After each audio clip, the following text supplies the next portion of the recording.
Southern food derives its strength from many cultures. It's a melding of food cultures from Native Americans, enslaved African Americans, and Europeans, says Marcy Cohen Ferris, a professor of American Studies at the University of North Carolina, Chapel Hill. Today, I'm going to discuss the origin of several Southern staple foods prevalent below the Mason-Dixon line. Many popular Southern delicacies have fascinating and rich origin stories, such as liver mush, hush puppies, and biscuits and gravy. We all grew up eating these delicious foods, but I never really stopped to ponder where they got their start. Through much research, I have compiled several fascinating stories of where these foods gained their popularity and became the prime Southern foods we enjoy today. The first Southern foods history I am going to discuss is liver mush. Liver mush is a beloved food unique to the western part of North Carolina. It holds a fascinating history. Textile mills and furniture factory workers needed a ready-made meal that was affordable, tasty, and filling.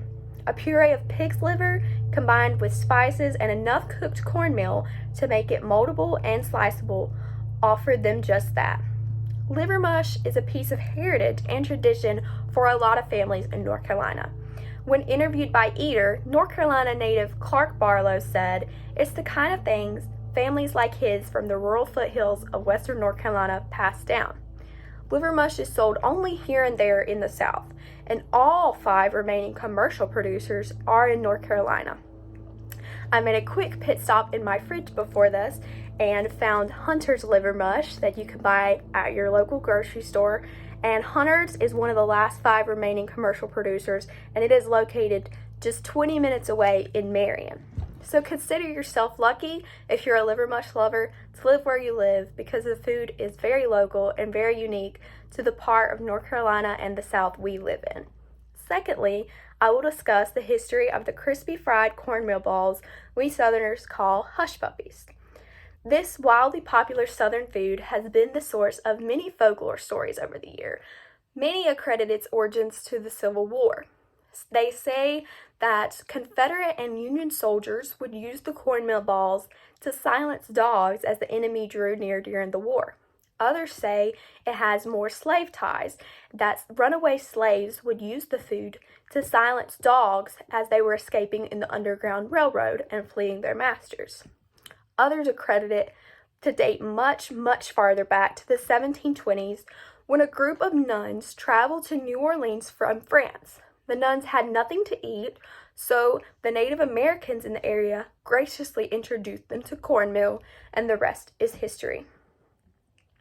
Lastly, we come to one of the most beloved breakfast foods in the South and its beginnings. Flaky, buttery biscuits topped with a decadent, sausage-studded cream gravy. The South dubs them as biscuits and gravy, but its rich origins date all the way back to the Revolutionary War.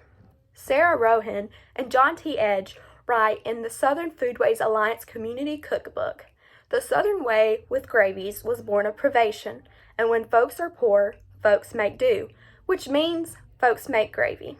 It was the perfect, cheap, and calorie-dense fuel for sawmill workers that lifted heavy logs all day long in the lumber industry.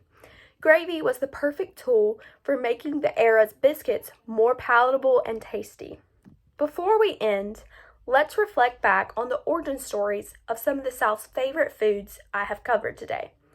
Many Southern cuisines hold rich and fascinating history, because the Southern United States is such a vast melting pot of cultures and backgrounds. The origin of Southern staple foods like liver mush, unique to the mountains of North Carolina, hush puppies that created vast folklore tales, and biscuits and gravy with captivating history dating all the way back to the 18th century. As I close, I hope all of you enjoyed learning about these backgrounds and the Southern staple foods we are surrounded by in our daily food culture. Next time you bite into a crispy piece of liver mush, or a warm hush puppy, or a buttery gravy biscuit, you'll be able to reflect and appreciate the rich history these foods carry in their every bite.